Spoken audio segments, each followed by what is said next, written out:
inquiries, removing inquiries from your credit report and getting approved for any loan. Okay, yes, there we go. Always, yes, always a blessing getting inquiries removed from the credit report. Please teach me. What you say? I love it, Grace. Okay. Yes, I love that.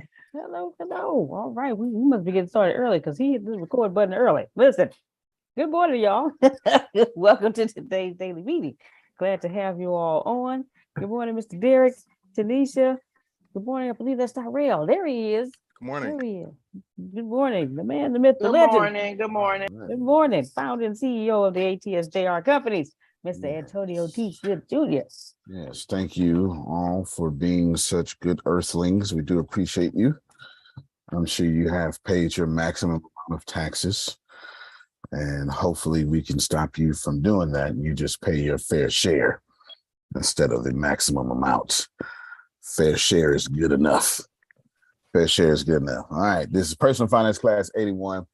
If you are new here, years ago, sometime beginning of COVID, which seems like 10 years, I think it was sometime in March 2020, I opened this up to the public.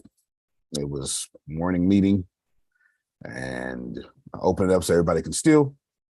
Today, instead of just stealing, now I'm kind of morphed into teaching people personal finances, and this is class 81, and everything is advanced because I can't go backwards to class 1 because that'll be boring. We're talking about removing inquiries from your credit report today and how to get approved for any loan. Now, let me back up a little bit and attempt to explain a few things before we launch off into greatness, as I'm sure some late stragglers will come in. I'm sorry, Antonio, before you even get started, I have to go to a funeral, but I wanted to make sure that I came on and said happy birthday to Grace. Yeah, I have there to say, you go. Thank you for saying that. Grace, love you. Leo's in the house, and you know, do your thing today, and talk about the inquiries for me.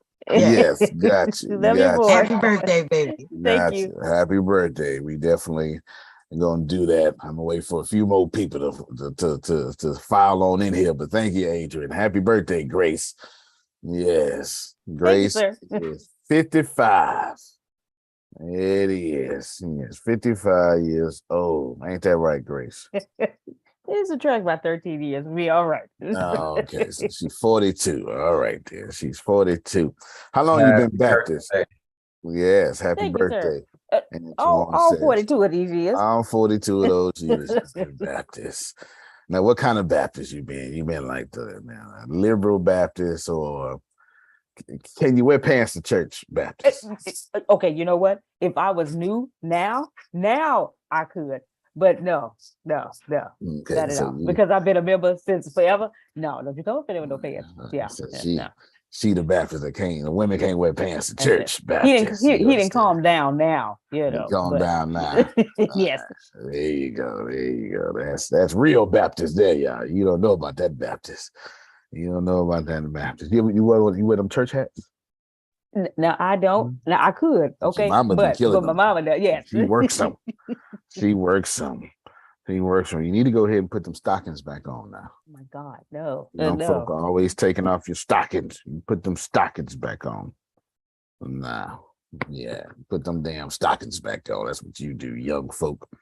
And when you get a little run in them, put a little clear polish on them. That's it. That's what my grandmother used to do. I'm glad that you know about all this. My grandmother used to put a little clear polish right there, little dab. Right stop there. That run. Stop that run. Yeah. Oh my goodness, you bring back memories. Lord have mercy. And I hated them. I ain't worn stockings in so many years. I can't stand them. I know that's right. Lord have mercy. But you're right, putting that doggone polish on it. Stop that run. That is it. You go ahead now. Yes, that is it, y'all. That's that old school. Yeah, buddy. That is too funny. Too funny. Well, Grace, there's enough folk here. Happy birthday, Grace. Come on, y'all. Let me meet y'all mics and clap for Grace. She is Happy birthday, Essential. Grace. Happy And birthday. many more. Happy Yeah. Happy birthday. birthday, Grace. Thank Yes. We you. love Happy you. birthday, Frank. Yeah, Thank she you. is. Thank you. She is essential personnel. There would be no ATS without Grace. And that's the truth. That is the truth. That is the truth. There would be no ATS without Grace. So we are so grateful for her. I have no idea what her Cash App is. So I will look it up real quick as I send her. Oh man, how you do that? How do I go to the? Oh, there we go. Her cash. There we go. I'm gonna put her Cash App out there for any of you who has been touched by her. There we go. That's her Cash App. Make sure that's right, Grace. Make sure that's right. Yes, sir. All right. Thank you. Good. Good. There you go. I know you couldn't put it out there yourself. You can't put your own Cash App out there. Like y'all cash, somebody else got to do it for you. You know, somebody else got. Imagine your pastor saying, "Y'all come to me, I'll save you." You know, that's not the way it works. You know, you got to edify. You know, you got to edify. You can't just be out here doing that. That's her Cash App. Grace has been. She's actually employee number 1 of ATS, and all of you, when you come, you meet her first, and she is your primary point of contact. One more time. Which one of you singers is here? Arshia, go ahead and give it to her. Go ahead and give it to her, Arshia. All righty. Let me look at it. Happy birthday to you. Happy birthday to you. Happy birthday. Happy birthday. Happy birthday to you. Happy birthday. Woo-hoo-hoo-hoo, yes. Thank you, Arshia. There it is. There it is. Well, we're so excited. Thank you so much, Arshia. I used to be able to sing like that. And then I started puberty and I got the DMX thing going on. So that's all I can do now. I wish I could have heard. I wish I could have heard you sing soprano, man. For It real. was Just get them high loud. notes. I was I was doing all that stuff, all that stuff. Anyway. Your classmates said, "Settle down, sir." Monica. I was trying to sing to her. Trying to sing her Letterman jacket off. And all that stuff. No, by the time I was in high school, it was over. We're going to remove inquiries. We're going to Monday, we'll start fourplexes. We're going to remove your inquiries today. And then what's the other thing I said, Grace? I don't remember. How to get approved for any loan. Right. This is important. So I got to back up a lot and I have to build a little foundation for all of you. Let me start off this way. Everybody has financial talks and everybody has financial goals. And your financial goals are right. And everything you have learned up to this point has been correct. In addition to that, all the gurus you listen to are correct. My only question to you would be, how's that working out for you? That's my question. Because that's like, this is about harvest. It's not about intentions. It is about harvest. Do you understand what I'm saying? People are going to teach you how to be debt-free. That is not smart. It is actually the worst possible thing you could possibly do. Because the Federal Reserve doesn't even give money to the United States government debt-free. Well, the moment there's a dollar in circulation, there's also a debt dollar in circulation. But we like to scare you, Antoine, by saying, America is $27 trillion in deficit.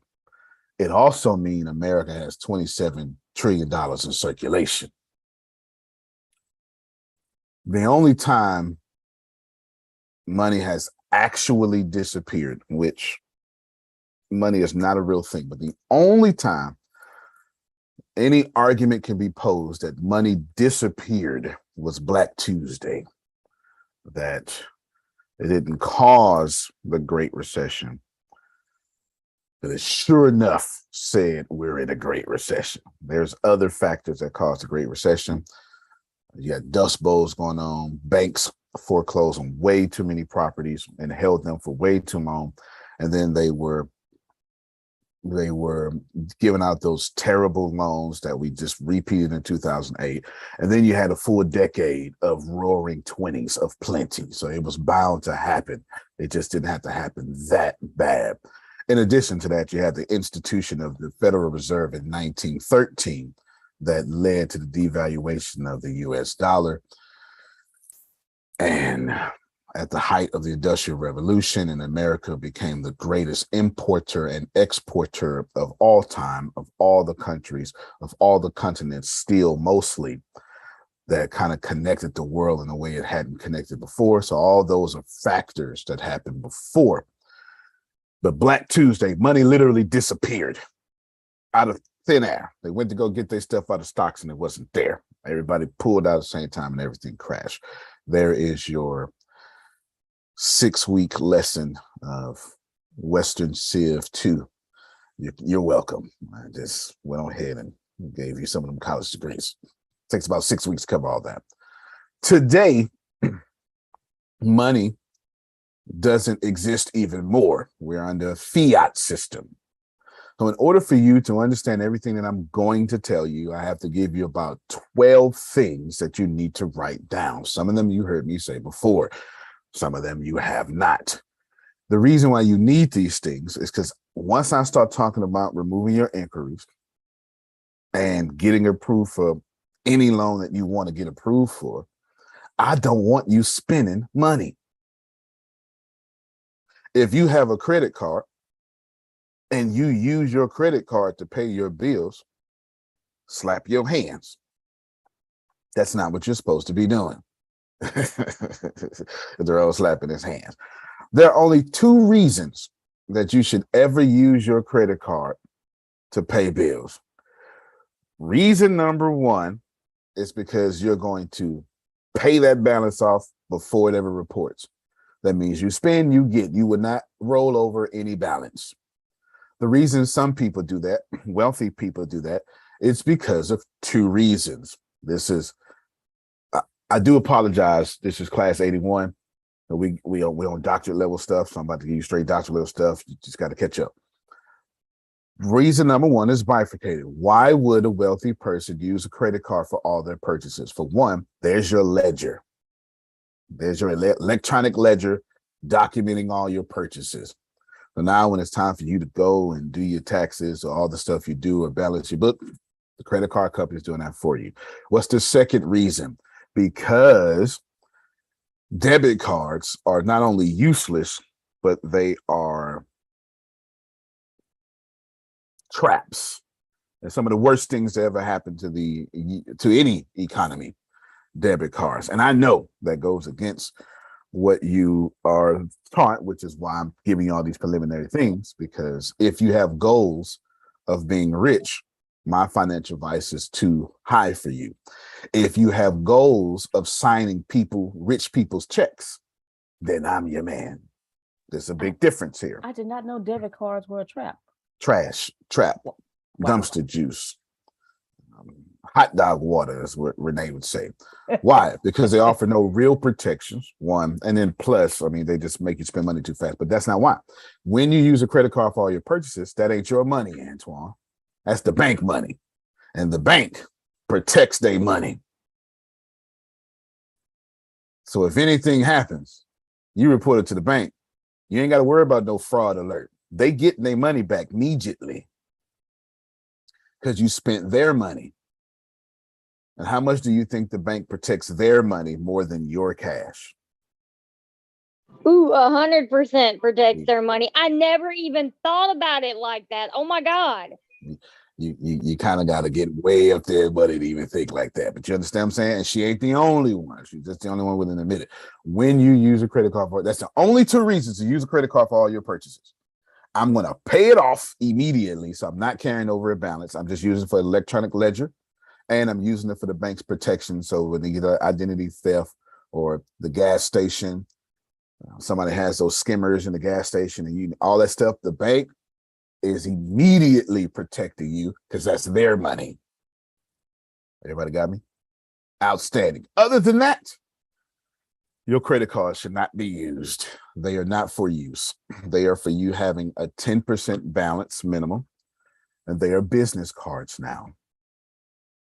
Now, I kind of broke some of this down yesterday about how to have a great mix of credit, blah, blah, blah. Does Antonio care about credit? We all know I don't. Does Antonio use credit to control the perception of anybody that I have to? Of course I do. Is Antonio spending a lot of cash? Absolutely. Why am I spending cash? Because cash is trash. Cash flow is king. I am in the process of returning a lot of cash and other people's cash and banks' cash into cash flow. Why? Write this down, because I will have no debt that other people do not pay. I will have no debt that other people do not pay. Debt is good. You say, well, Antonio, well, you mean good debt is good. Yes, good debt is good. But even if you buy something stupid and somebody else paid for it, that's still good. It's still good. If your daughter has $1,000 of cheerleader uniforms that she has to get because school just started yesterday, it's probably better for your customers to pay for your daughter's cheerleader uniforms, not you. And you see how we're already in the Dittman's stratosphere right now. We're not talking the same language. Remember, everyone talks about income. Everybody talks about money. Everybody sits at every table. Okay, that's a shift in the mindset, no doubt. Thank you. Everybody talks about money. Everybody sits at the table. Everybody sits and say money, money, money, money, money. Money is useless. Money has no value. Money is absolutely intrinsic. It doesn't even exist. When you move this money, the goal is to make money as you spend and when you get your purchases. Remember, I told you this not too long ago. If you want to be LeBron James, then you go to the gym. If you want to be Jenny Voss, whatever her name is, then you go to the library, all right? LeBron James is smart enough to go to both the gym and the library. That's why he's the first active billionaire player ever. And there's only been 3 players that hit billionaire status, and that's Michael Jordan, Kobe Bryant, LeBron James. I want you to process that I've got, 90 minutes or something to attempt to wash your brain out with middle-class credit usage, middle-class spending. I'm getting ready to give you the golden key to how to get approved for every loan. I promise you, when you hear what I'm about to say, 3 things are going to happen for sure. All 3 things are going to happen to every person on this call. For one, you're going to say that is a handsome brother talking. I mean, like, everybody is going to say that's a handsome brother talking. I do appreciate you. Congratulations for witnessing me upon this day. You are welcome. Something wrong with me this morning. 2, cognitive dissonance is going to set in. That's when one neuron holds 2 competing ideas. It means that your paradigm which is a perfect word for this moment, is going to shift. And whenever a paradigm shifts, death happens. The death of you, the death of your identity, the death of your peace. Chemically, neurologically, it's called frustration. The side effect of cognitive dissonance is frustration. So you're going to get upset at some point of this call. It won't be my tone. It won't be my information. It's going to be your paradigm because it's alive. The third thing, you're going to say, man, he ought to hang with a whole lot of rich white people. Or he done stole this from some rich white people. Either way, all these things are excellent to assume. All these things are excellent to assume. When I give you this game, I did not tell you to have this game and use it as a middle-class person. If you get money and you use it to write all this down, Grace. 1, spend it. 2, buy depreciate. Let me slow down. 1, spend it. 2, buy anything that depreciates. 3, pay a bill. Oh my God. Y'all kill me with that. I'm sorry. My heart level, it increased a little bit. 4, go celebrate. 5, go in someone else's economy and spend money.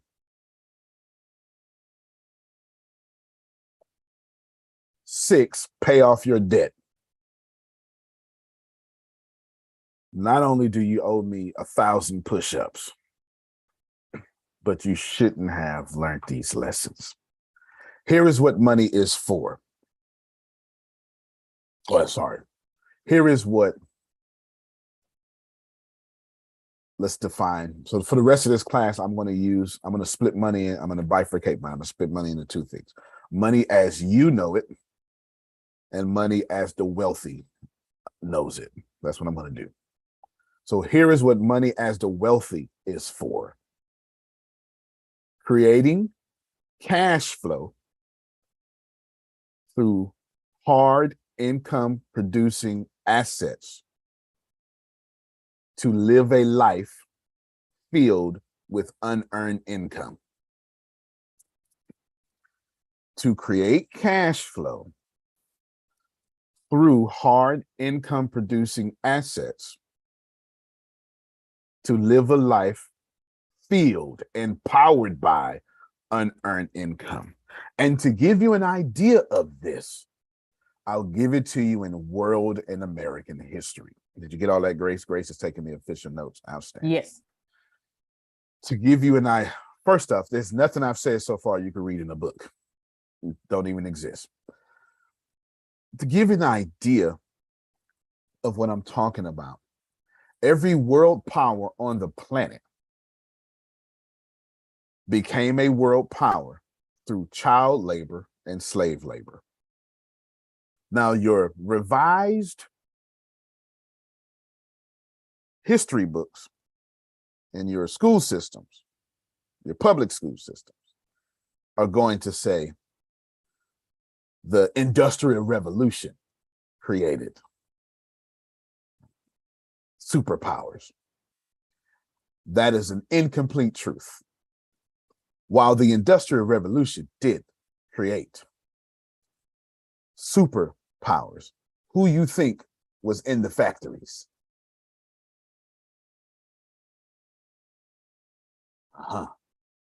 Who do you think was mining the steel? Up until 1950, children worked in factories. And we don't even need to tell you about melanated folk and all the work they did. Doesn't even matter. So know that unearned income created every superpower in this world. Go ahead, Phil. Just being wordsmith. I think it's earned income. I think passive income might be a better way to say it, because I believe you earn the income that you generate. You earn it by being creative and getting property and learning real estate, and you learn about lenders and learn about maintenance. You earn the income. I believe passive income is a better way to say it. Yeah, I've got no problem with that. I got no problem with that at all. As long as you all receive, there are 2 versions of passive income. One form of passive income is your energy being used. What Phil was describing was your energy being used once. But everybody who asks about passive income, y'all believe having 4 coaching clients is passive income. That is not. So as long as you understand what Phil was saying was, I did it once, it's all good. Now, I earned that through risk aversion, risk education, hard energy, hard work, influence, all these unlimited factors. So Phil is absolutely right. But just y'all don't have Phil's banking, and financial dollars. So please know that if you got to work for it every month, doesn't matter if it's a monthly subscription, that's not unearned income. Some of y'all would think, Derek said automation. Automation is a good way to identify this. Does Netflix make unearned income? No. Nope. Netflix has a membership economy. Netflix also doesn't have an actual real profit, but Netflix, in order to continue that membership economy, and Phil will agree to this, they got to keep coming up with originals. They got to keep. If you buy a 300 unit apartment complex, do you have to keep doing that? All right, can you see the difference between what Phil was saying and what y'all been taught about passive income? There is a big difference, okay? So passive income is good. Do the work once, create a residual income, right? And you want to do this through hard income producing assets. Even a software is a hard income producing asset. Think about it. Amazon created AWS cloud service. Outside of having a bunch of air-conditioned roomed servers, everybody is paying them to make money. I like residual. That's a good word. You just use that term. Yep. Residual is a far better term. Thomas said passive income and stock dividends. That's absolutely correct. That's absolutely correct. That's one of the highest forms of passive income. Now let's process. Every bit. Now this is, I'm probably not going to like this. I do apologize. But I do want you to receive that there's a veil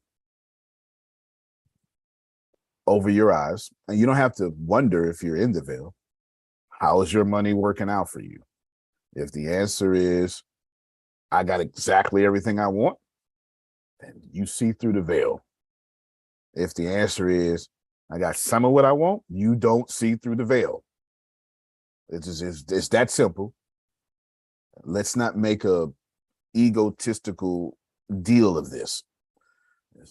If you got everything you want, you live all your dreams, and at this point, all you do is give money away or whatever your thing is, you see through the veil. If not, you're working on it, which means you don't see through the veil. Someone's going to say, but I see a little bit. That doesn't matter. You either see through it or you don't. Like, that's how this works. And you don't have to believe this. Just know that that's how the world works. They teach us to come up with these little words that soften our poverty condition. But the bank, on their ledger sheet and on yours, don't have a break-even column. I'm working on it column. It has assets and liabilities. Ain't nothing else. Ain't no excuses. Ain't no, I'm almost there. It's just assets and liabilities. The world is split like that. I'm not talking about universal laws. I'm talking about the laws that man have created. Now think about this. The world, during the rise of capitalism's like 1863, something like that. So when capitalism started, got a massive taste of unearned income. Now this, I want to say unearned on purpose this time, because I'm talking about slavery and child labor. That means I put somebody over there and I say, hey, you go do this. And I drank lemonade and other people did the work. Somebody said liabilities can also be a good thing. All liabilities are a good thing if you apply what I said, somebody else is paying for them. If somebody else is not paying for them, it's not a good thing. If you say, well, I'm paying for this right now because it's going to pay off.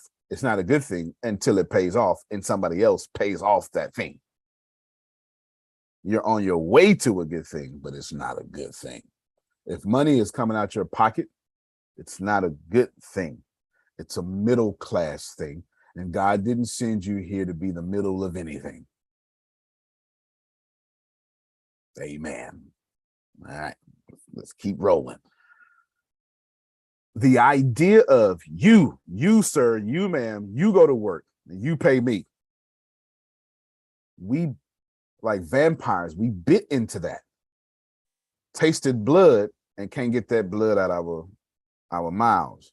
So now today, instead of paying for slaves, Melissa, we say, I'm not going to pay for you. You still a slave. It's called debt slavery.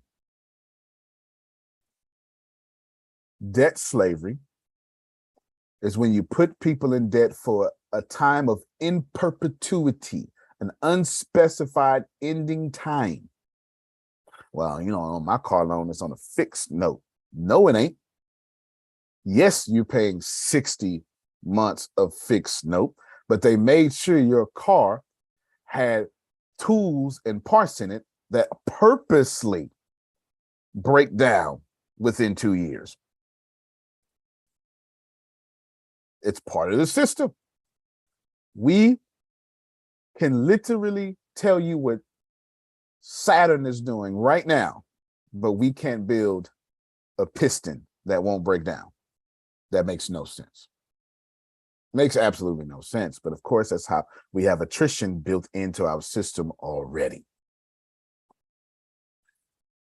Once we figured out unearned income, they shifted from, well, let's just stop slaves, or let's just stop slave labor, child labor, to everybody is slave labor, everybody is child labor. Grace, so they don't think I'm lying, would you pull up debt slavery, the definition, please?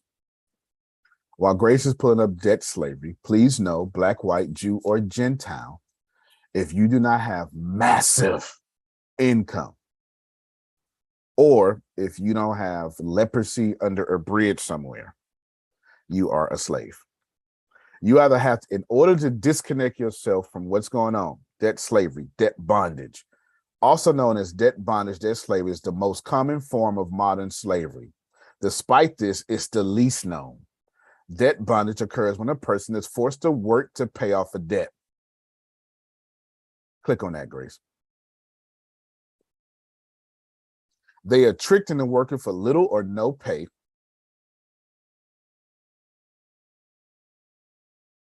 With no control over their debt. Most or all of their money goes, most all the money they earn goes to pay off their debt, their loan. The value of their work invariably becomes greater than the original sum of the money borrowed. Skip that paragraph. Bonded labor has existed for hundreds of years. Debt bondage was used to trap indentured laborers, beginning of capitalism, like I said, into working for plantations in Africa, Caribbean, and Southeastern Asia following the abolition of the transatlantic slave trade. Bonded labor is most widespread in South Asian countries such as India and Pakistan. That sentence is a lie. Stop right there, Grace.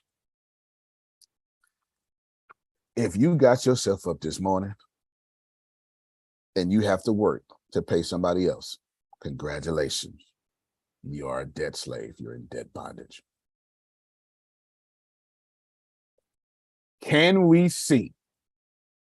And I have not stepped outside the Bible, Jerome, even though not really in the Bible. You get the point, though. Okay, you get the point. I haven't said, I remember I told you cognitive dissonance was going to sit in because first off, I don't look like your teacher. Then I look too young to even understand it. So that's going to mess up some of y'all. You understand? That's going to mess up some of y'all. I get it. It's not even personal. It's just programming. It's just your programming being aligned. It's your paradigm. You're a great person. You're not even upset with me. I get it. I get it. In conclusion of this extended foundational introduction, I'm about to free you single-handedly in one class. Do not take your middle mindset to what I'm getting ready to teach you. because you're going to make your bondage worse. When I get loans, credit lines, I don't need them. My community is large enough. If I need $100,000, all I have to do is put out a $200 product and 500 people who were complaining about that product and sell it to them. And $100,000 comes back to me with no issue. So when I get loans or whatever it may have you, one, I don't need it.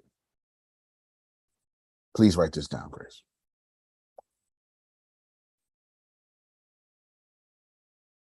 Two, I'm not repaying the debt.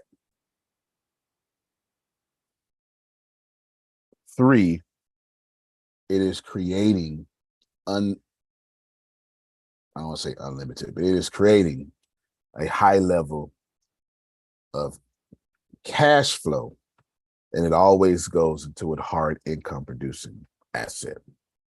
Three is creating a high level of cash flow. Four is it always goes into a high income producing asset, hard income producing asset. Have one more thing to tell you about, and it's vehicles. But first, let me gently attempt to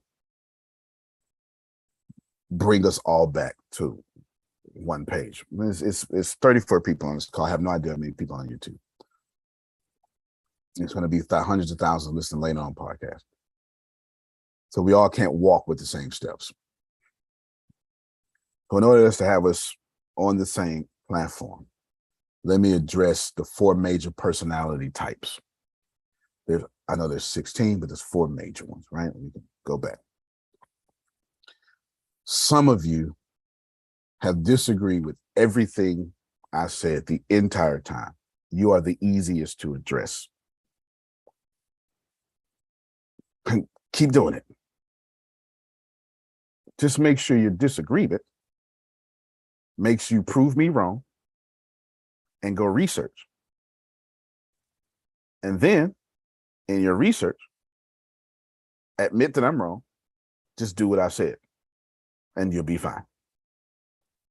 If you don't do what I said, then do better than what I said and you'll be fine. You're the easiest people to address because you came here to disagree. You disagree with your mama. You disagree with your pastor. You disagree with everything. Why? Because you're so freaking smart. And I don't mean that passive aggressively. I mean, you really are the smartest people in the room. You are the intellectuals. You know everything about everything. You know where Warren Buffett gets his electricity from. You know everything. That's when we do funnel pages, y'all. You know how the funnel page got to be so long. You're addressing those people. Features, benefits. When Apple says, here's our headphones, and they got that other section with all the tech specs. So all you tech spec people, you're supposed to disagree with me. You read 500 reviews before you buy something. That's your job. You're the easiest to address. All of you folk who are like Grace, don't get bored. I know you want fireworks and stuff. You want fireworks and cotton candy and stuff. You're getting ready to hear the rest of this of how you can ball out of control and travel the world at your own whim. Just to show y'all that I know what I'm talking about. If that second part, ball out of control, I'm trying not to get bored. But boy, if I can see some fireworks, I'm the life of the party. If that was you, would you please unmute your mic just so they can know I wasn't playing around here? Whoop, whoop. That's me. That's me. Let's address the four major personality types. Is this okay? All right, then. For those of you who have an issue with all the money things that I'm saying, you don't have an issue with money. You don't have an issue with me. You have an issue that what I am saying can be manipulated for the worse or the worsening of this society. Congratulations. You are the nurturer of society. You are an empath. Every organization needs you. You walk into a room and people stop arguing because you walked into a room. You get along with people like me. You get along with people like Grace. You get along with the intellectuals who've been disagreeing with me the whole time. And you get along with the other group I haven't even brought up yet. Guess what? Use what I'm telling you to save the world. If you have felt bad at any point about, oh my God, this just seems so wrong, and now you feel much better that you can use this for good and for your family, and you're not trying to be rich, you're just trying to make sure your pastor pay off his or her mortgage. If you're one of those type of people, would you unmute your mic and let them know? Yes, thank you so much, Antonio. I'm so glad you said it. Yep, Jerome, for sure. I say except Amanda. for that. All right. Well, I understand that part. There you go. But you get it though, right? All my empaths, I understand. And my favorite folk, this is me and Phil now. My favorite folk. If you can jog in quicksand while juggling 6 balls and run your company. And if when somebody brings something to you, they got 6 seconds to catch your attention, or you will go back to making the money that you like to make. You, sir, you, ma'am, are the alpha, is what they call it. Okay. You are the person who is assertive in all things, and you get done what you need to get done, and you do it well. You probably drive a fancy car, not because you have low self-esteem, but why would you not drive a fancy car? It's your damn job and responsibility to do so. You run everything. You're the CEO of the company. You're psychologically unemployable, and the idea if you're going to get a job is never going to happen again. These people, I don't even need to tell you to unmute your mic, because you already going to do it anyway. What if you were a cross between 2 and 4? You are absolutely. That's funny because I unmuted my mic before you said something. Me too. Right. There you go. So now that we got everybody walking on the table, yes, all of us are a mixture for sure. Know how I know about the people who disagree with me the whole time? I am one of them. I am that. I am Phil and Susan combined. I am the intellectual that nature birthed me intellectual. That's why I was just able to do that psychological stuff just now. But nurture forced me into being a boss. So I picked it up through nurture, but I was born one of the people who disagree with me. Vehicles. This is my last preliminary thing. When you get this money, and you will, I am teaching you 100% what's going to work. This is not up for discussion. It's not up for conjecture. Absolutely, this will work because it works, and it's the only way the system works. This is what you call esoteric knowledge that only very few people know. This is the game. This is something you should be paying $1,000 for. This is the rules that the wealthy know that is not shared. That doesn't mean the wealthy not share it. It's just that you probably aren't rolling in these circles to know these things. What I'm getting ready to teach you is straight Wall Street banker knowledge. It is infallible as Jerome's Bible is. Infallible means without mistake or error. What I'm getting ready to tell you is without mistake or error. Okay, Katrina. This is as Holy Spirit breathed, Jerome, as your Bible. This financial stuff is Holy Spirit breathed. Do you understand? But if you don't have the right vehicle, 2 things are going to happen to you. One, you're going to do what Antonio used to do. You're going to get this money, and then you're going to like, it's not going to work out for you because the vehicle you put it into can never handle your dreams. It's time to adjust your vehicle. Stop creating businesses that make sense to you. Listen to the complaints or the passions of your audience and create businesses that make sense for them. And then build a vehicle that pushes zeros to the right. Make $10. What's next, Grace? 100. Now, see, my vehicle didn't change much from $10 to 100. Now, pay attention. Let's start. I'm going to say a day. Watch this here. Make $10 a day, $100 a day. My vehicle changed. $100 a day to $1,000 a day. My vehicle drastically changed. $1,000 a day to $10,000 a day, which only 5% of businesses do that, my vehicle has super changed. $10,000 a day to $100,000 a day. My vehicle has me on Wall Street somewhere. $100,000 a day to $1 million a day. My vehicle has generational wealth. Y'all understand the process? When you understand vehicles, and I'm going to give you an example of vehicles. Some of you are teachers. I am a natural born teacher. Thanks to Phil and Susan with their coaching. I understand this now. Well, fair enough. Thank you so much. It's my gift. However, I'm not in school. I have a bachelor's and a master's. I did not go to school. For one, I'm psychologically unemployable. This is not going to happen. I did do college professor for a little bit. Two, they can't pay me my worth. Because if I was in your class, first thing I'll be doing is recording all my lectures and putting it on podcast. You forget whatever policy that school got. I'm trying to figure out a way to get paid every day from dealing with you folk. I'll be having my own camera set up in my class. Students had to sign an image press release. Your image may be used coming in my little psychology class or whatever it may be. Because I'm a teacher don't mean I teach. I get paid for tech. I come back and teach y'all for free. Why? Because I'm nice? No, I wish. But if you think I'm nice, congratulations. Thank you so much. I would not correct your opinion of me. I appreciate you. I'm not nice. Oh, go ahead. Who that? I said amen. Thank Oh, you. yes. Yeah. I understand how to get customers for free, give it away, one person to come back and say, thank you so much. If I get customers for free. My current customer acquisition cost is 2 cents. I'm smart. Two,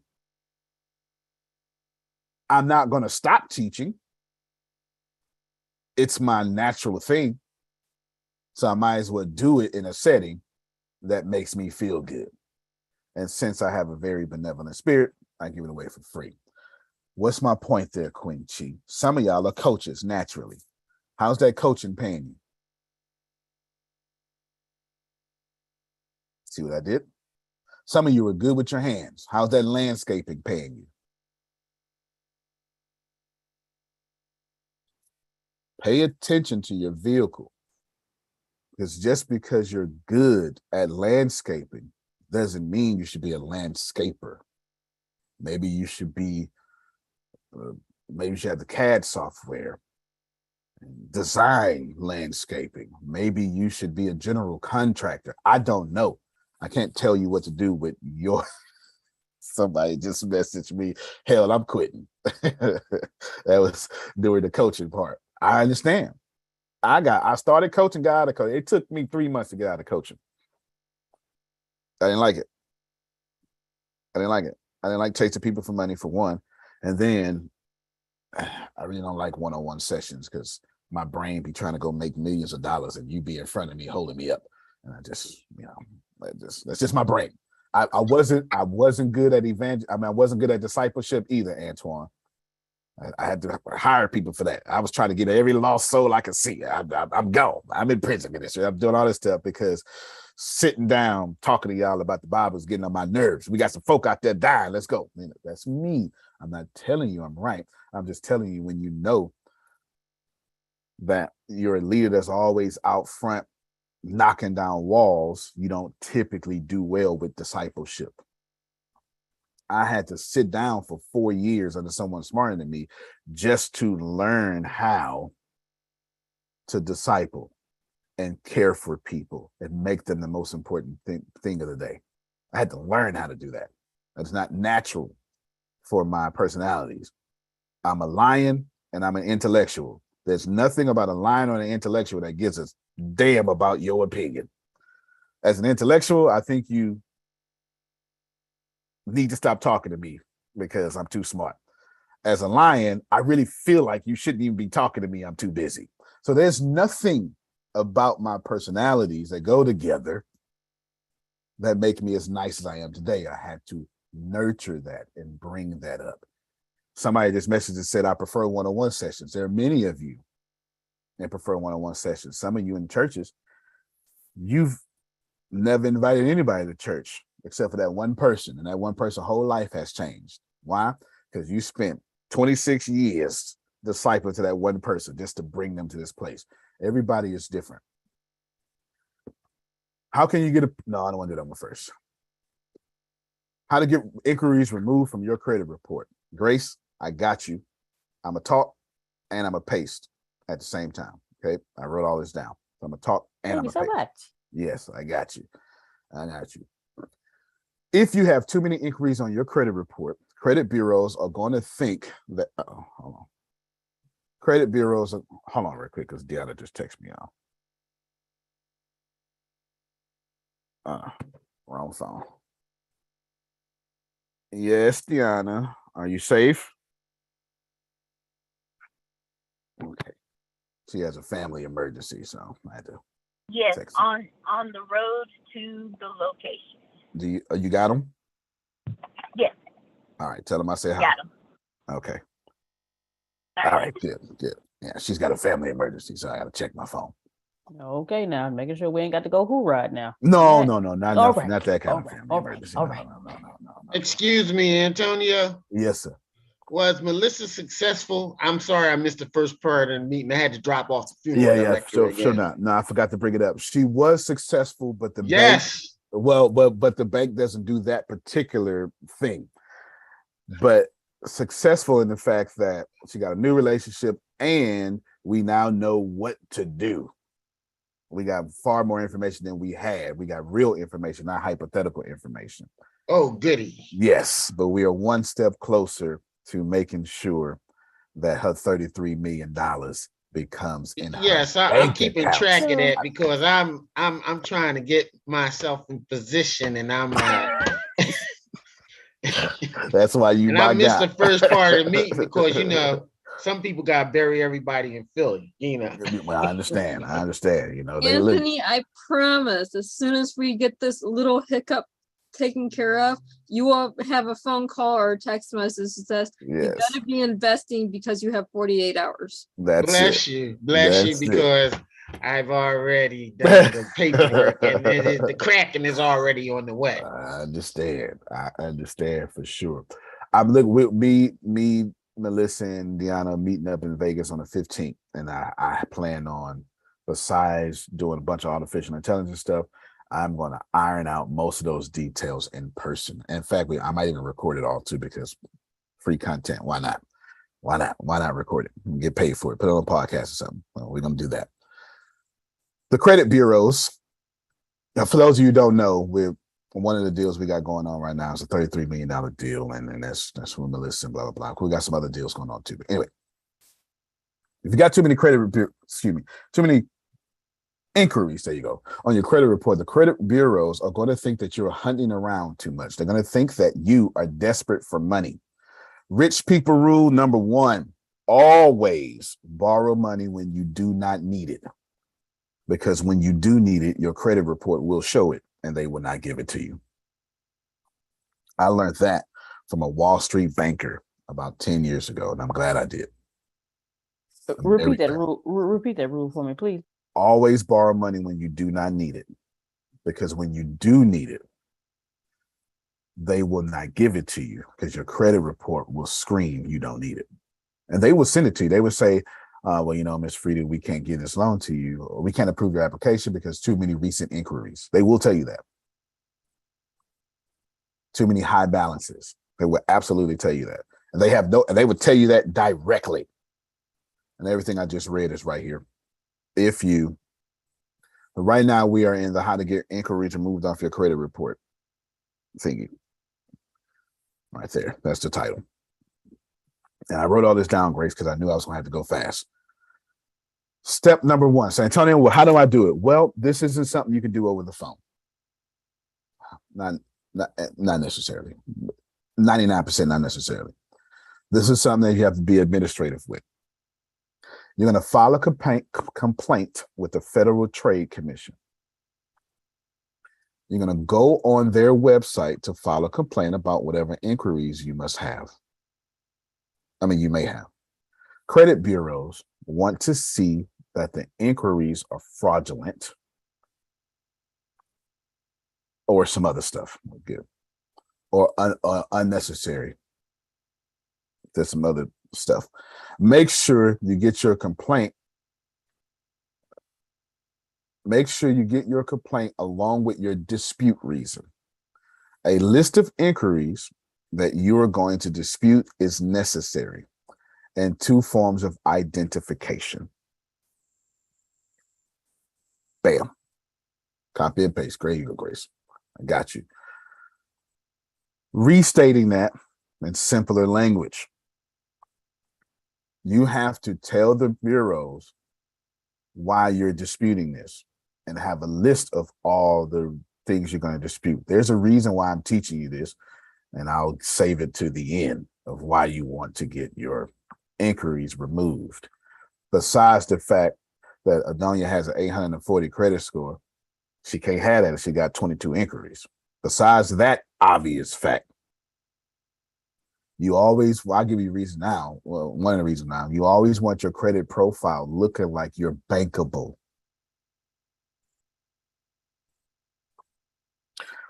Antonio, what's the goal? The goal is to get to $250,000 cash. Take that $250,000 cash, go into the bank and get $1 million loan. That is a 25% down on $1 million loan. And then the goal is to put that $1 million down, 25% on an apartment complex. And the goal is to then take that $1 million and you get you something like a $4 million apartment complex, which is about 57 units. And those 57 units are netting you, after all expenses, $800 a door. 800 times 57 is something like $53,220 a year.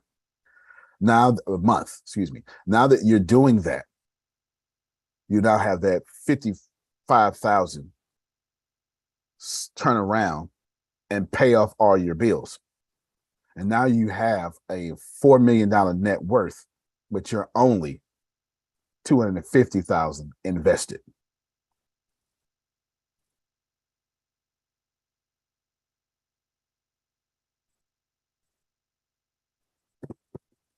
That's on purpose. I'm so old, I know when to shut up. Thank you, sir. I was sitting there yesterday playing with a piece of paper trying to figure out how many doors we needed to get that money. I was backtracking the math. There you go. There you go. For sure.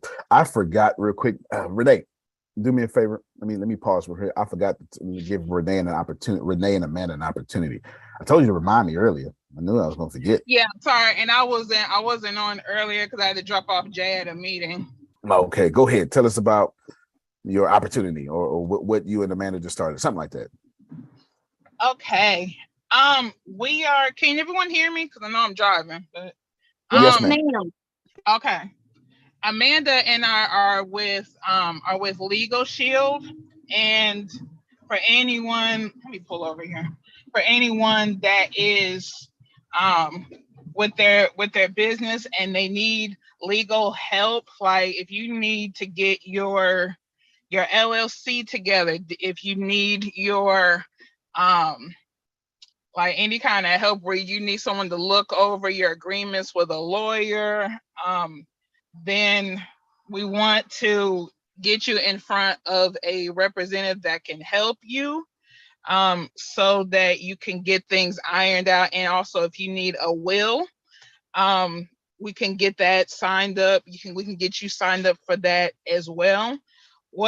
There's an opportunity really to make a lot of money because it's a really great stream. Jay and I were able to get our will set up with Legal Shield, and we actually had a lawyer that hit us up actually a few days ago. So it is a really great opportunity, and you can really make some money, especially if everyone has their circle and they can be like, okay, well, if you needing help with launching your business and you need a lawyer or you need someone to go over your agreements anything like that, there really is a potential really to make a lot of money. I've only been with them a short time, and it's really been great because it's helped me to get my LLC. It's helped me to be able to get different things looked at that I need looked at for my business. It's a great tool to have. Even if you don't want to work for Legal Shield, you can still have some excellent perks. It is a great company. And if you guys are interested, please feel free to put your phone numbers in the chat so we can let the young lady know, because she does different Zoom calls daily, and she can set one up with you so she can give you the information and you can kind of be like, okay, this is what I'm interested in doing. I know some of you guys are interested in starting nonprofits or just doing regular, you know what I'm saying, other forms of other businesses.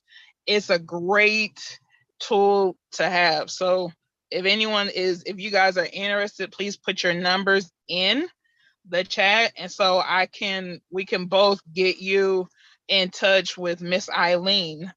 Miss Eileen Martial. I'm probably messing up her last name because I think it's Martial or it's Martial. So yes, so if you're interested, please feel free because it's really great.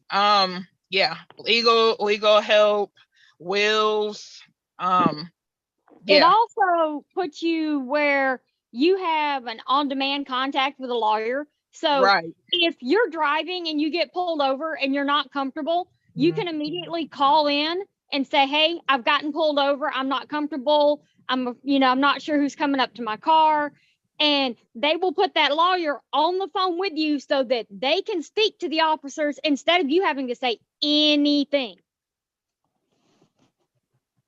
Okay, good. Well, around here we do group economics, y'all. So if you all need these services, you go to these two ladies. The goal is to have our money bounce around this economy 17 times before it leaves. Y'all do me a favor, clap for these ladies too, by the way, please. Woo! Woo! Yes. Congratulations, lady. Get Martell's number. He just put it in the chat. Yeah, well, you get it for them, Grace, so they don't die. Or Amanda, you get it. Yes. Okay, yes. Amanda, if you're not driving, they put numbers in the chat. And I can write them down. Thank you. Okay. Excuse me, Antonio. What are their fees a month now? I have no idea. Wait.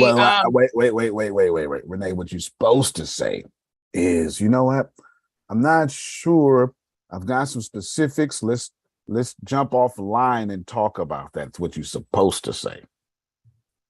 Anthony, I have your number. I'll be in touch with you. Sure, because I've dealt with them before, so I was just wondering what their fee was now. And then I can funnel you also to Miss Eileen too, so she can set you up with the Zoom. She goes through extremely everything, so you can know everything that you need before you're like, okay, I'm interested, because there is a monthly plan, but you know exactly what you need. And I'll give her your information so you can iron everything out. Yeah, feel free to give her my information.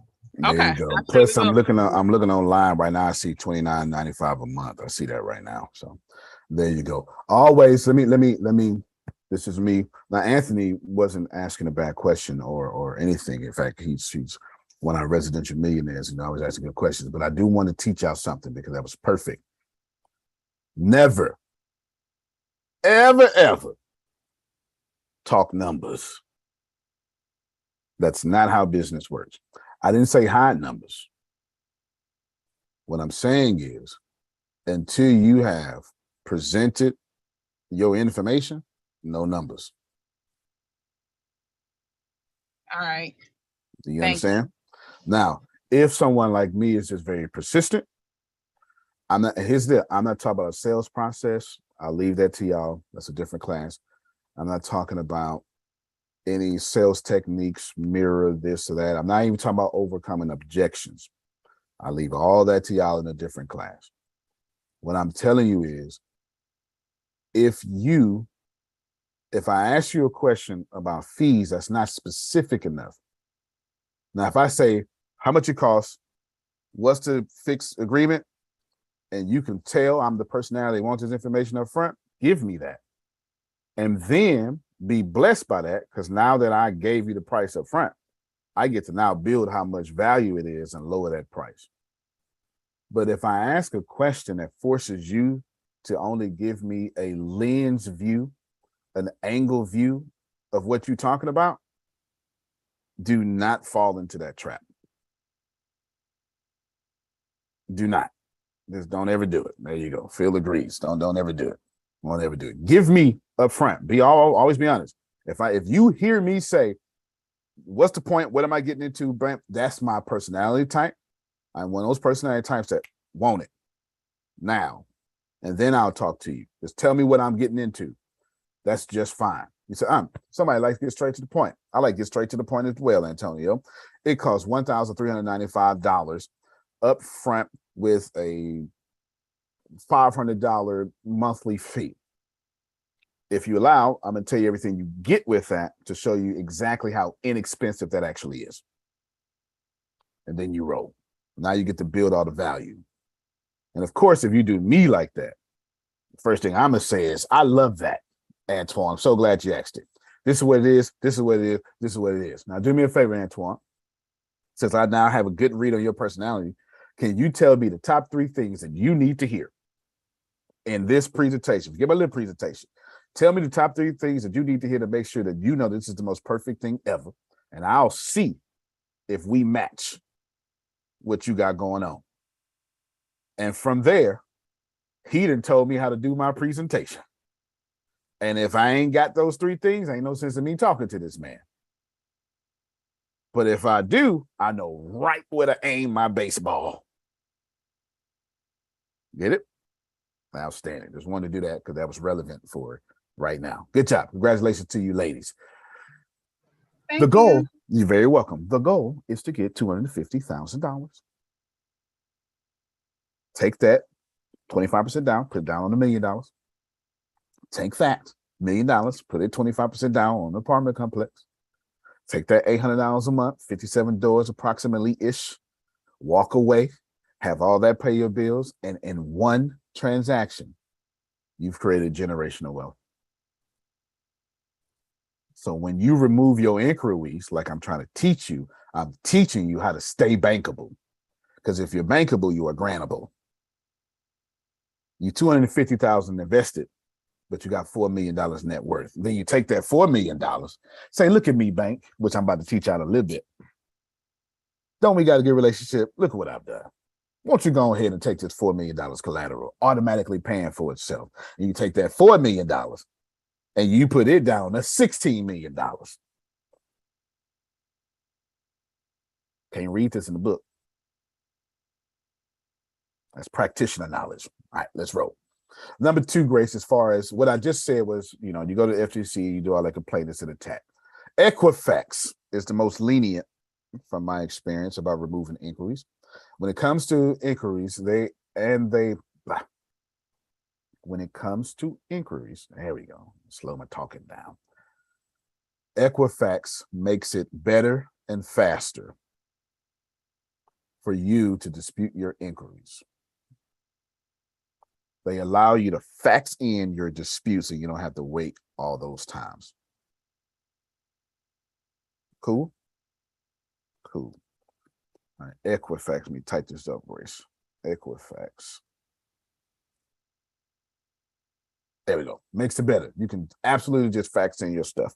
Of course, Experian has what they call the Experian Boost. If you go to Experian.com and you go and do that little boost, you can boost your credit score like 40 points in 2 minutes.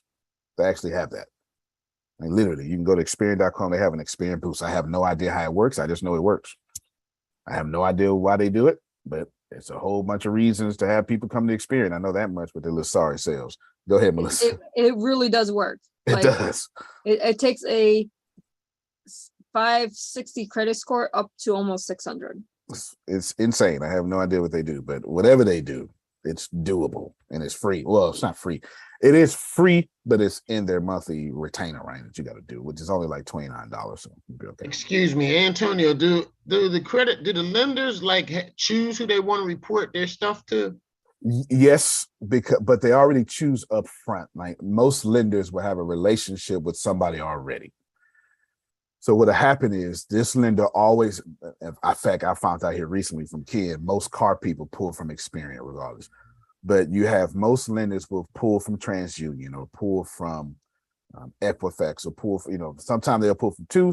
Most times I've seen them pull from one, and they'll already have that relationship. So they don't like rotate it. It's this lender, like McDonald's has a contract with Coca-Cola, and then Caesar has a contract with Pepsi or something like that. Like they have a contract with Experian, and they'll always pull from that. One of the best things you can do is find out who's going to pull your credit, and I typically ask up front.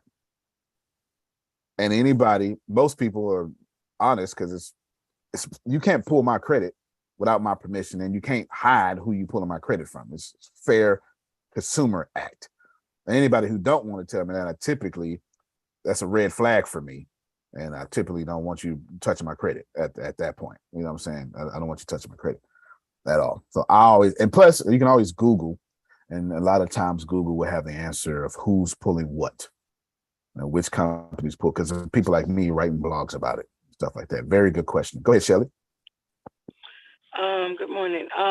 From what I understand, with Experian Boost, they would take any account that you have that you've been paying on a regular basis. Say, for instance, like your cell phone bill that you pay every month, you pay it on time, or even your utility bill that you pay every month on time. You can take that and set it up on the website, the Experian Boost website, and make it report that information. And I think what they do, I have not done it yet. What they do is they research, I guess, and verify that information. And if you've been paying your cell phone bill every month on time, you get credit for it. It's like they, I don't know exactly in what way they attach it to your credit report, and it causes your score to go up because it's like it's considered another trade account or credit account at that point. So whatever account that you have that you're paying, even the department stores, not the department stores, any of them that don't report any bills that you're paying, even your rent, and they will establish an account and use it as a trade account. You'll get credit for paying your bills on time if you can prove that it's being paid on time. And that's how the score is, they boost your score. Now, I have a friend that has great knowledge concerning that. That was just a little bit that I heard, but I'll be happy to get with her and get the details. It ain't bother me, no. It's fine. It's fine by me. Yes. So if y'all want them details, it's worth the inquiry. Yep. I've monitored my credit through both Experian and my FICO and Identity IQ, because anyway, it doesn't matter. Plus, a matter of fact, I think I do remember her say that that it can be used with all three bureaus that you can do it, that Equifax and TransUnion has something similar. It's just not called Experian Boost, of course, but that you can do it with all three bureaus. Yeah, no, definitely. Well, in addition to that, since I own a credit repair company, y'all, if you get all your information straight on your credit and it's across the board, that's an increase in your credit too. Most of y'all credits are down about 25 points because you got different last names and phone numbers and stuff. You need to get all that straight. But thank you so much for the information, because if I don't know something, I'm gonna tell you I don't know it. If I don't know something, I'm gonna tell you I don't know it. Number 3 step, Grace, from moving inquiries is with TransUnion and Experian, you have to mail in your disputes. Make sure you mail in your disputes certified mail. And listen to me very well. You got to type a letter. I'm going to tell you about a letter in a little bit. Do not sign your letter. When you type a letter, do not sign your letter. Did you hear me, Jerome? The last thing you want, because you don't want your credit signature on file with the bureaus. Oh, okay. That's the last thing you want. is your signature on file with the bureaus, because you're not going to be able to use any service disputing things and it won't match your signature. You get it? Debit cards are junk, high risk, no doubt.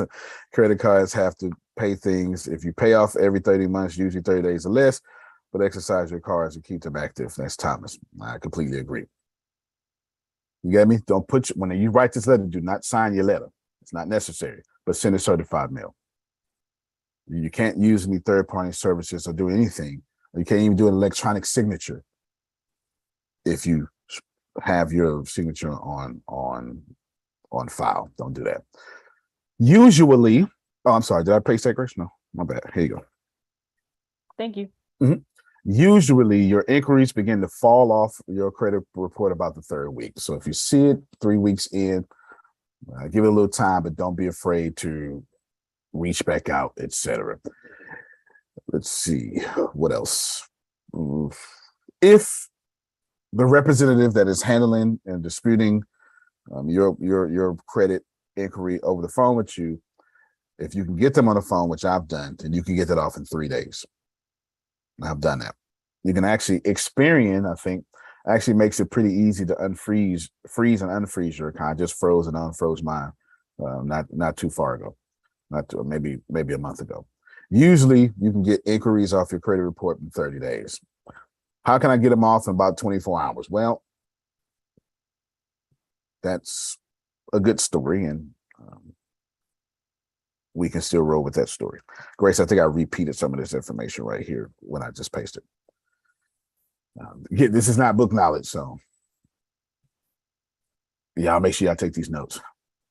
So we obviously know personal credit is split in three. There's the big three, and all three of these companies, they compile a score. Boom. You know the difference between hard inquiries and soft inquiries. If you don't know the difference between hard inquiries and soft inquiries, hard inquiries when you pull your full credit. A soft inquiry is when it's looked at without pulling your credit. And you can get approved for certain lending things without a hard inquiry. However, too many inquiries on your credit, you don't need to write none of this down, Grace.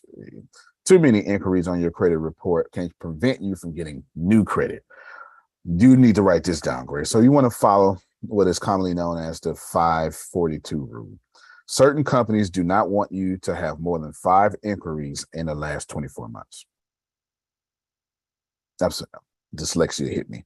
I meant 524 rule, not 542. I don't even have dyslexia, but yeah, apparently I do right now. 524 rule. 5 years. 5 inquiries in 24 months. That's pretty much the rule of thumb. And of course, Antonio is telling you after that year is over, Antoine, just go ahead and remove them inquiries. You see why I'm teaching you this now? Because I don't want you to have 10 inquiries in 48 months. No, just remove those inquiries. It's legal. This is making sense, Adonia? And I know Adonia like this. Just because Adonia just ran her credit. Just make a couple of payments, Adonia.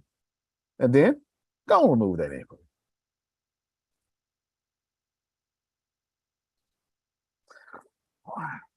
I don't know nothing about no free game. He probably up to 900 anyway by now. Yeah, I know, right?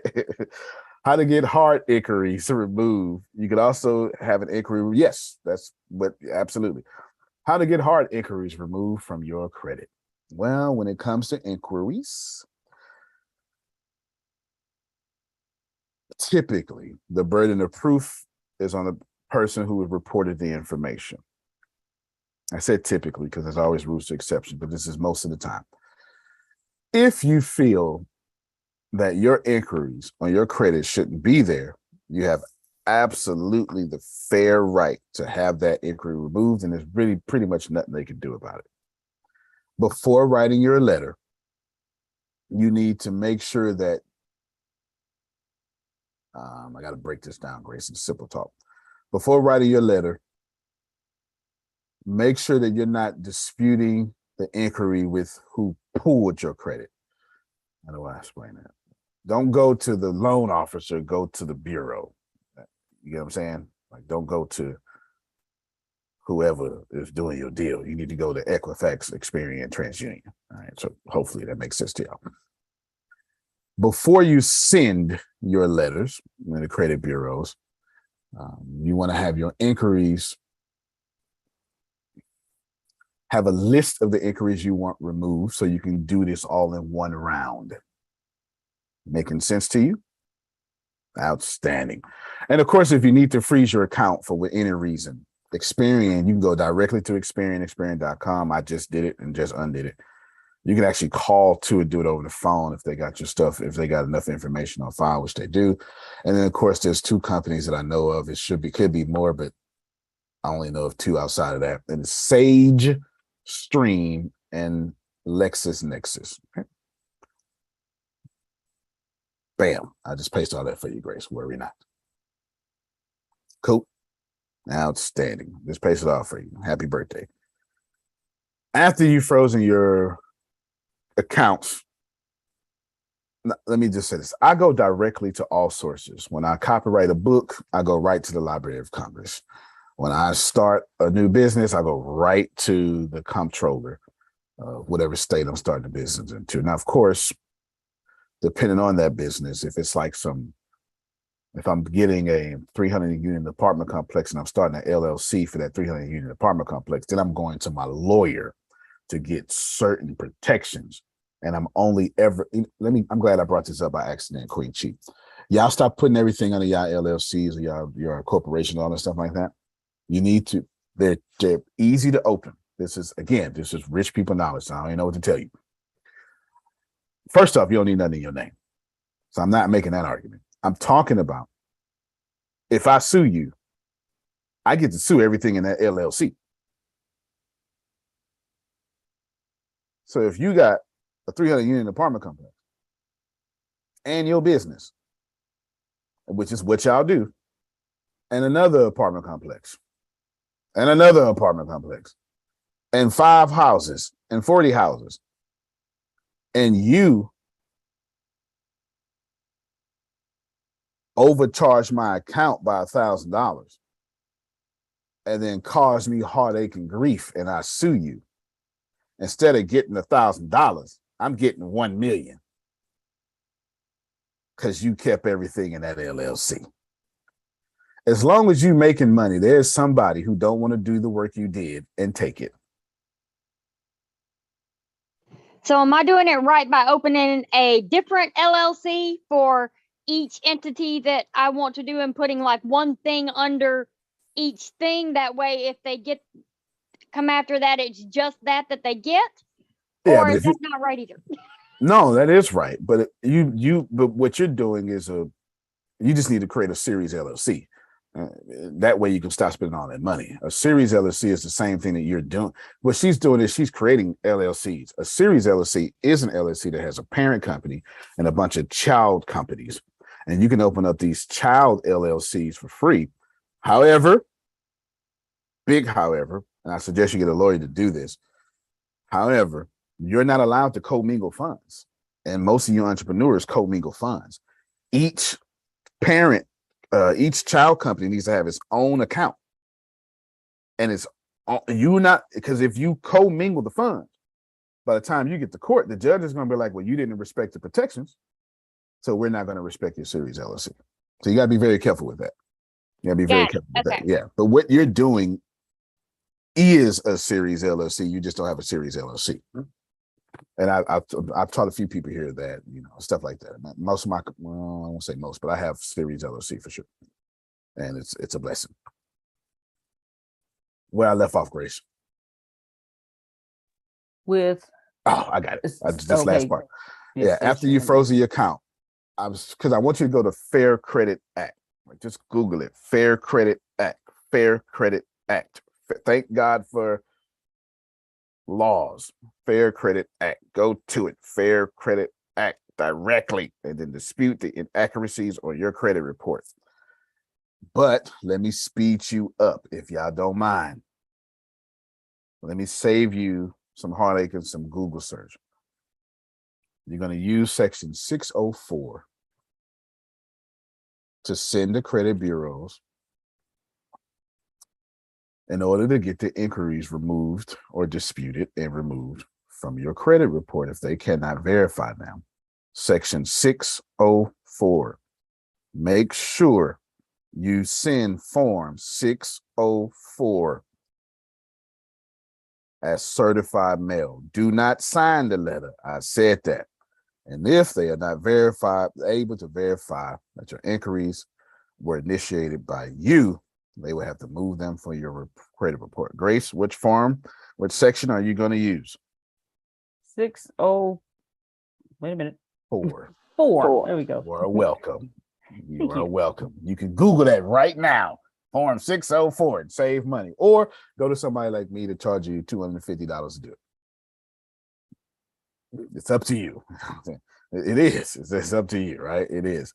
So when the companies say this will not affect your credit, is it true? Yes. More than likely that is true, or they're going to get sued terribly. But I'm pretty sure that's true, unless it's some small company. I don't know nothing about that. But if it's a company, a reputable company, that is true, because that's open up to too many lawsuits. Soft credits don't ever affect your credit score. Okay, last thing. That was how to remove your credit. I have nothing else to say on this matter. Anything else? I don't know. Maybe you can Google or YouTube or something. I have no idea. But I do want to tell you this here. I have 6, 7 more things, and they're going to go by really quickly. Golden rules. How to get approved. You're very welcome, Private Messenger. How to get approved for any loan. If you're not getting approved, it's because you do not know what you're doing when it comes to credit and the criteria of the banks. This is important. But this is how to get approved for any loan, Grace. You can write down. There is a game, and the game is being played at all times. And respectively, if you don't know the game, that has nothing to do with your level of intelligence. Maybe you don't come from a community talking about the game. It's okay. But here it is now. It means that you don't understand the criteria. It's a Latin word. It's plural for criterion. You don't understand the criteria for what the banks are looking for to approve you. But once you know the criteria, then you can play the game, Alyssa. It's that simple. First thing is understanding debt is a tool. That's how the bank is looking at it. The bank is looking, how do you wield your tool, for good or for evil?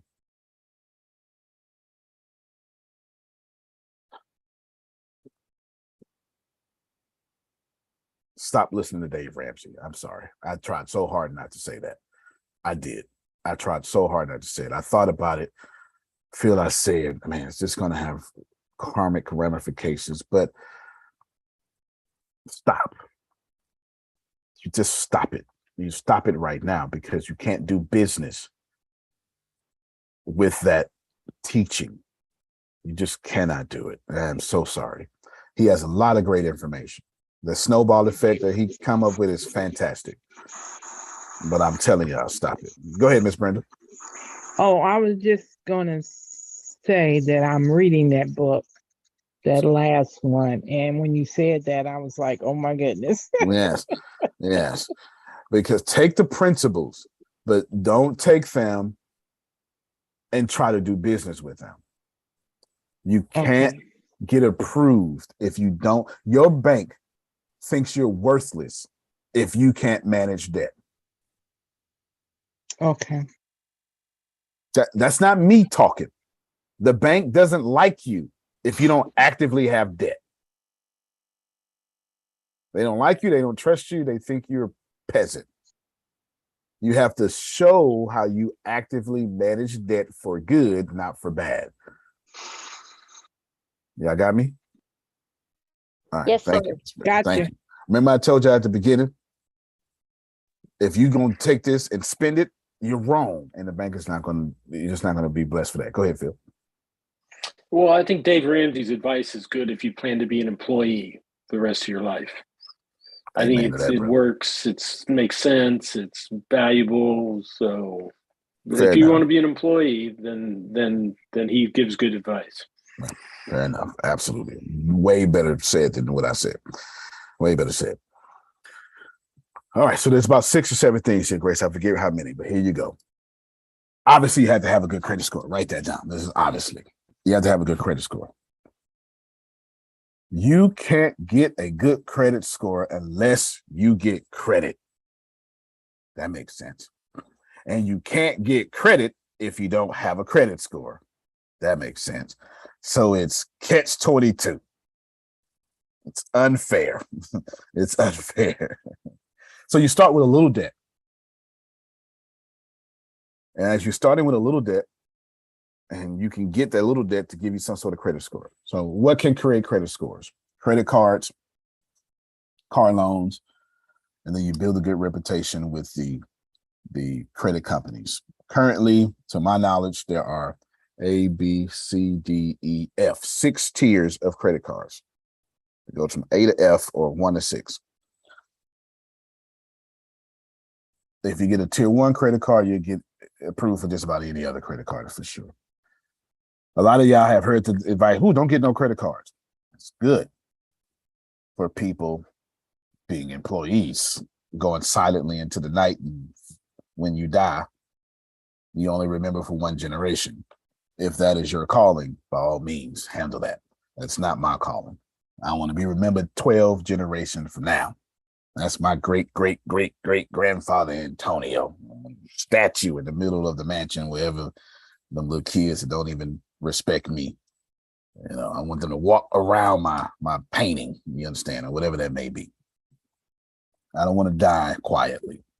Credit cards, car loans, build a good reputation.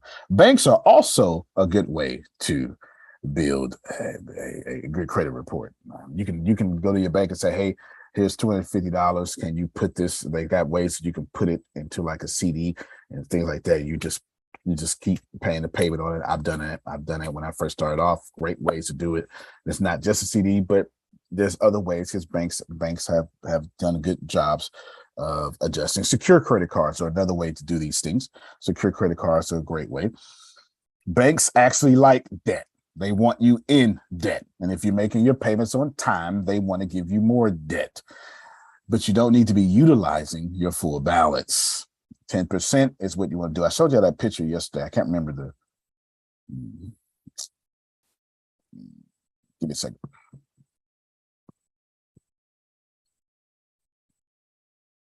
I had Deanna look this picture up for me when I was preparing for y'all yesterday. Can y'all see this? Yes. This is utilization. You've been taught don't go over 33% of your balance, but that's fair. That's for middle-class employees. For wealthy, this is where you want to be. Less than 10% of your balance. So take a picture of this because it is vital.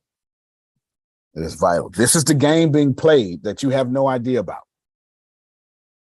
Okay, 5, 4, 3, 2, 1. There you go. I'm almost done. It's only 6 of these and we're done.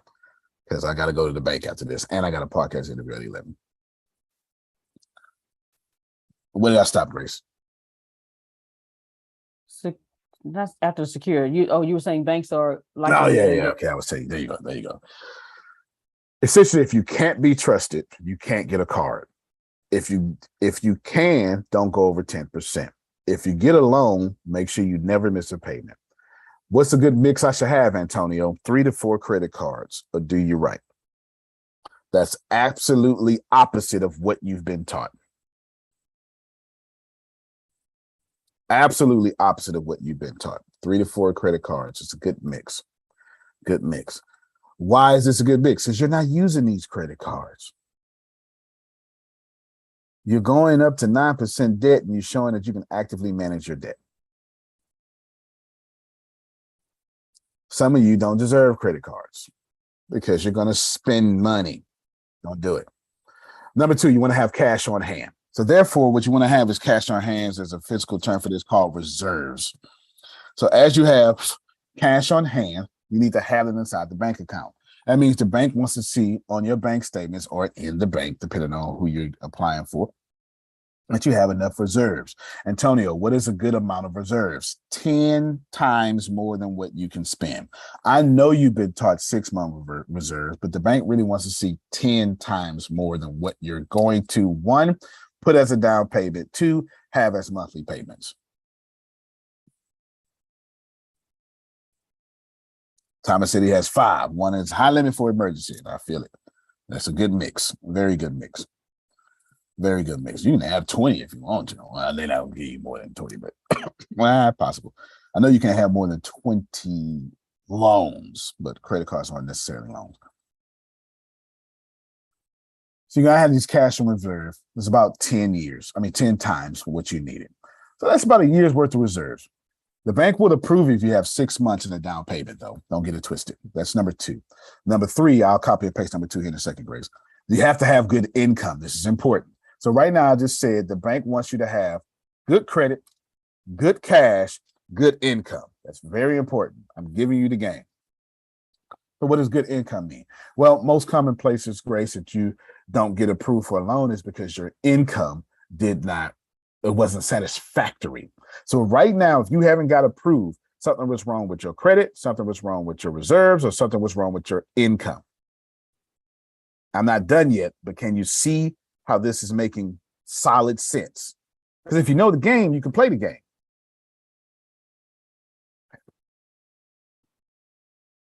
Therefore, when you have yourself some good, hold on, let me check on Deanna. She just texted me again. Okay, got you, Deanna. You have to have good income. The bank will ask for your taxes. And if you paid, all right, so I explained this other day. The bank will ask for your taxes. Most of you middle-class people, I do respect what you're doing. You get your taxes. I mean, you make money in your business, and then somebody in your church told you how to get a good tax refund. The problem is, though, when you got the good tax refund, you kept saying, ooh, I spent this much on rent. I spent this much on printing. I spent this much on this.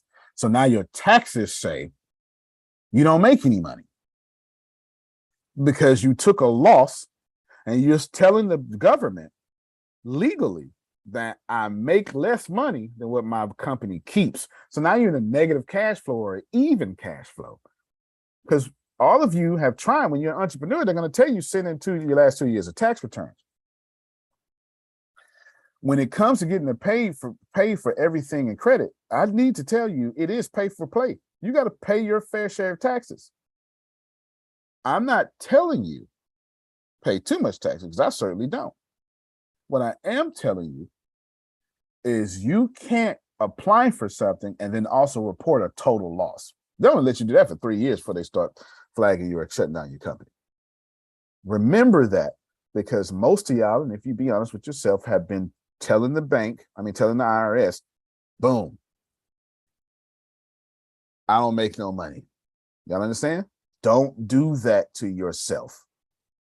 Do not do that, because you're never going to be able to get approved for the apartment complex, whatever it is that you're trying to do with your life. You're just not going to be able to do it. Okay, so it is pay to play.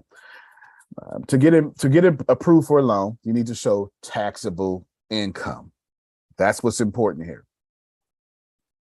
I don't make income. It's called an income tax, but I have taxable income. Do y'all see the difference? Outstanding. You have to have taxable income. If you become a real estate professional, and you can play around with this a little bit with things called cost segregation, accelerated depreciation, which I don't have time to do that because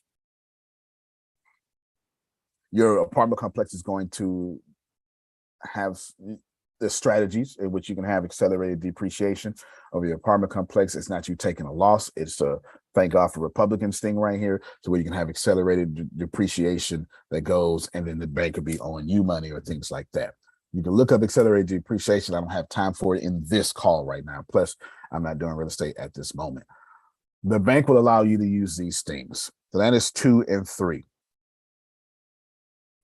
Right now, 50% through this, and I'm telling you right now, you have all 3 of those checked, Dolores, they can't deny you.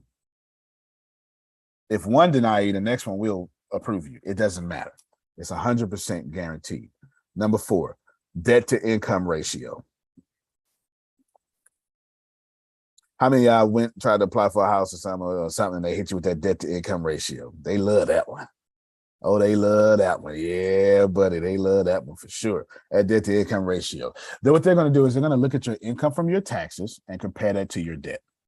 Then they're going to ask you, do you have the ability to have any, let me simplify this. Do you have the ability to have more payments if you get tapped out? Can you handle your payments if you get tapped out? Of course, you could talk to your loan officer and you can see what the criteria of that particular lending partner. You should always meet with your loan officer for sure and your accountant to make sure. Let me tell you what Antonio does. Antonio I did it right in front of Anthony, All Things Tech. Where if y'all was on All Things Tech, I made a phone call right in front of y'all because we had some top secret. And what did I do? I said, Melissa, talk to my loan officer because I got my agent doing it. It's my residential loan officer.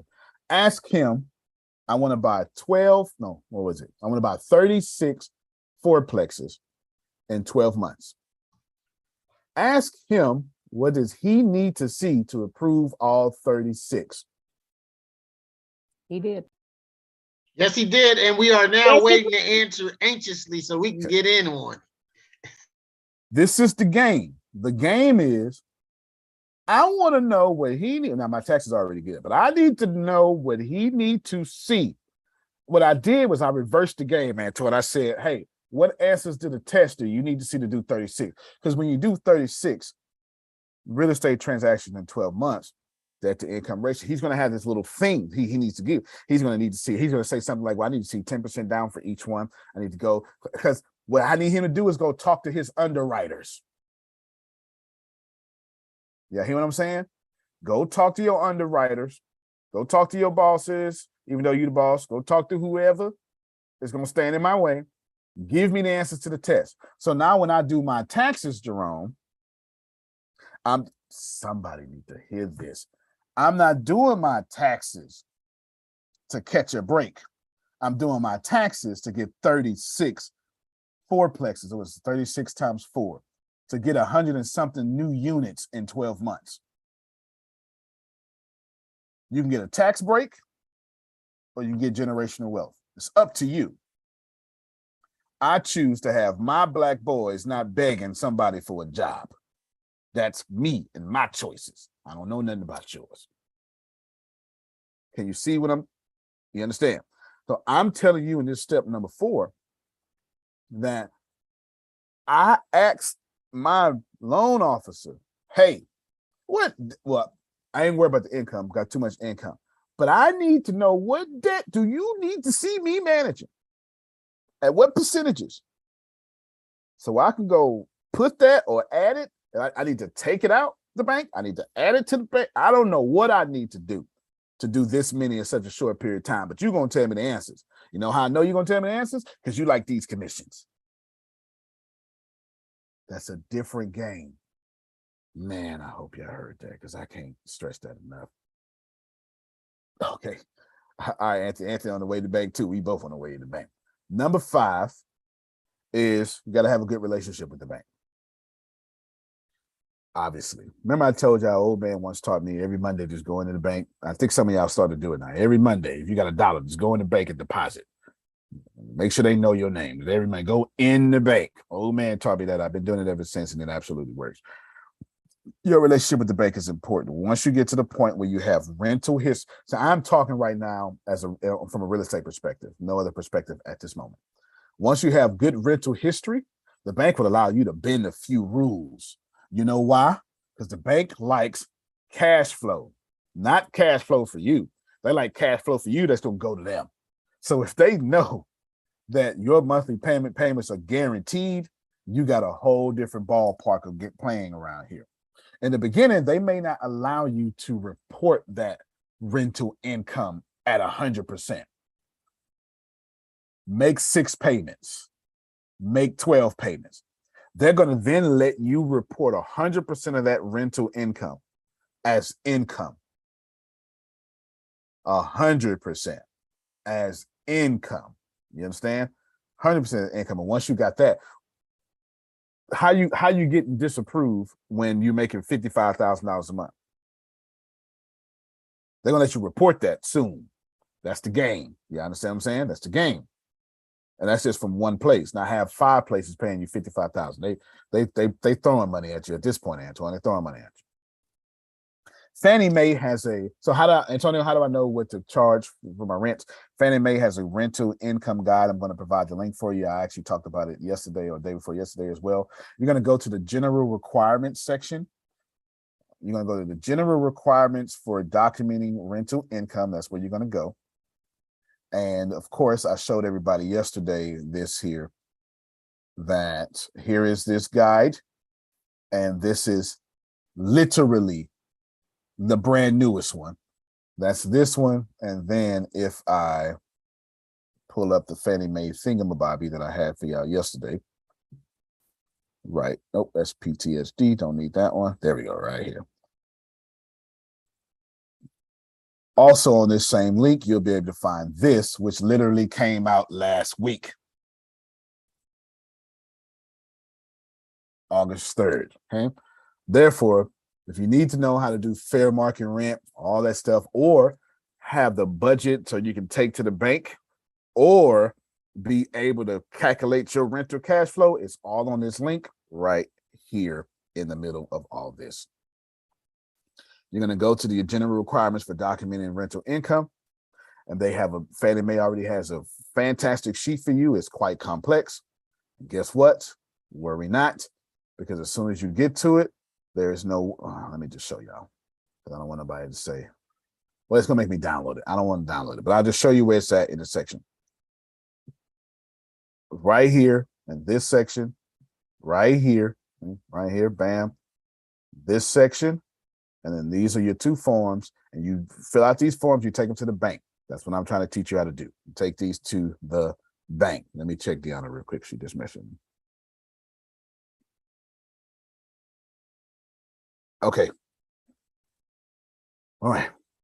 That's my last step. Let me just say a few more things. The sole purpose of investing in real estate, I'm only talking about real estate right now, is to create more income and create more opportunities for yourself. So obviously you need to have your credit scores together. You need to have enough debt, and etc. The more debt you have, the more income you need. Antonio, what's a good ratio of income? For one, income to debt, if you only buy debt that increases your income, you're playing a different game, because it's not really debt. The bank doesn't see an apartment or a single family home as debt if it's rental money for you. The bank sees a single family home as debt if you live in that house. If you don't live in a house and you rent a house, the bank sees that as assets or income. So now when you're buying debt, you're not buying debt, you're buying income. But the only way to buy income in a capitalistic society is to accrue debt. So in repetition, which is just a summation here. Antonio, how can I get approved for any loan possible? Number 1, have a fantastic credit score, one that serves you. Number 2, you need to have enough cash on hand. 10 times is what I would tell you to do. 10 times more than your deposit plus your monthly expenses. Number 3, you need to have good income, and good income means what the hell you reported on your taxes. If I were you, I would stop trying to get tax returns and start reporting taxable income and playing a different kind of game. That's what I would do. Those of you who get tax returns are forcing yourself in the middle class. I'm not telling you pay taxes. You're supposed to. I'm telling you, I haven't got a tax return since 2008. I have made too much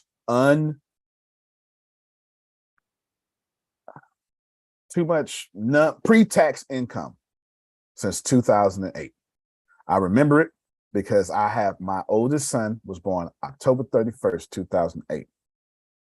I got 3 children. I have never in my life claimed my kids on my taxes. Never. The year he was born is the year I made way too much money. I have never made money or taxable income, whatever, child tax credit, whatever the hell you call it. I ain't never. From my first child until now, I have never. It's never happened. But I also play a different game.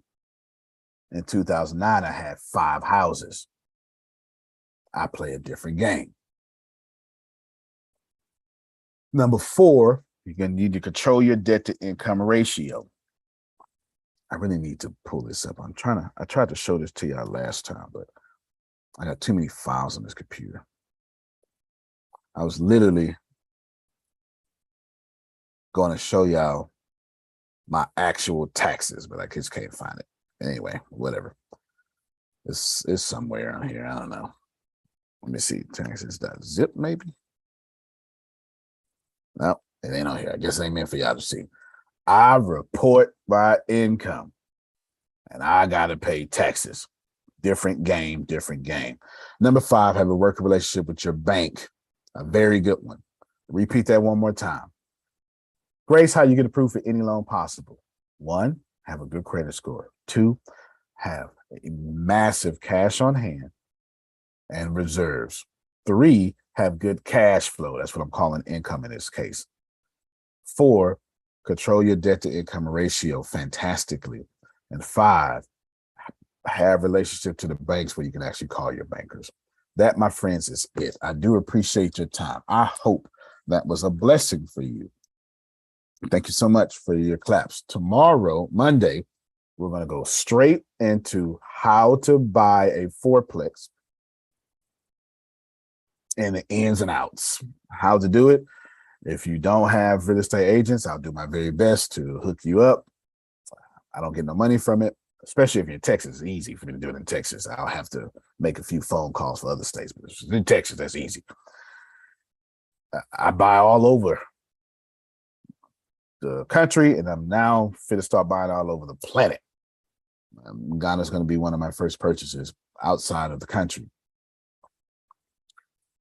I want you a business partner, not a customer.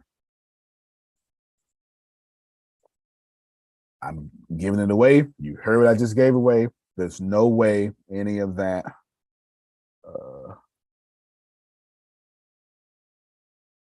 got it. Okay. I just saved it. Hold on.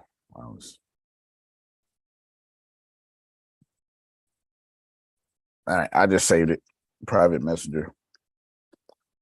Bam. Make sure you are. Oh, I gotta say this. I can't do 2 things at once. Got it. Gotta say. Make sure you are. I don't know. Get out of the middle class. I was trying to be nice. Okay. There are so many women's shelters on this call, and so many paid off churches on this call, so many billion-dollar endowments on this call. But you can't be sick enough to help sick people. And it's now hard to make money, especially when you got somebody like me literally handing it away with knowledge and gifts and opportunities. I didn't have a me. I had to bump my head. And to be honest with you, and I told this to Tempest, I shouldn't even say that. Go ahead, Grace. You stop me from saying what I was about to say.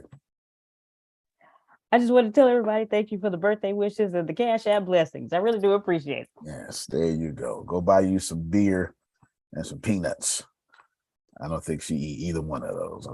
No, neither one of them. Okay. Peanuts sometimes. Peanuts sometimes. Well, your breath gonna stink if you get some beer and some peanuts. Your breath gonna stink. That's for sure. But that's all right though. That's all right. Put some heels on. Sashay yourself around. It's your birthday. Somebody owe you money. My final words are simple. September 30th, we're doing big apartment complex deal. All of you should be in on it. You don't have to. Nor do I care. I can only accept 20 unaccredited investors anyway. God is so good that it's time for you, Dolores, to show how good God is. God is not just good through actions. God is also good through income. You can't think the earth is the Lord's and the fullness thereof except for money. God had made the devil the god of money. Stop it. All this is the Lord's if you subscribe to Jewish or Christian teachings. You deserve it. I will continue to give this away. You owe me nothing. The only thing you owe me